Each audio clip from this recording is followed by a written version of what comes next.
2026-yil 17-may holatiga shoptollarimiz yetib pishildi. Shu holatda chiroyli bo'lib mevalarni oldi. Bir qator mehnatlarga lag bosasizlar do'stlar. Bu yerda shoptolimiz o'tgan yil ekilgan. 2-yildan xudo xolasa shunaqa hosilga erishyapmiz natijaga. Kimga shuni ko'chatlardan kerak bo'ladigan bo'lsa, bemalol murojaat qilasizlar. Bitta shu tupmi deganlarga yo'q do'stlar. Hammasi xuddi shunaqa olingan. Hammasi shunaqa. Biz ko'rsatib boramiz do'stlar, bizni kuzatishda davom etinglar. Ishonchli kuzatlardan albatta bor ko'paytirib qo'yganmiz. Kimga qancha kerak bo'ladigan bo'lsa, bemalol murojaat qilaverasizlar.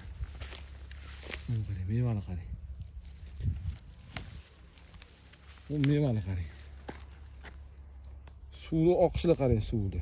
Suvni ko'ryapsizlarmi, oqishini? Ertak shoptollar qattiq bo'ladi, suv yo'q deydiganlarga jo'ratib qo'yamiz. Mana suv. Daraxtdan hozir uzildi.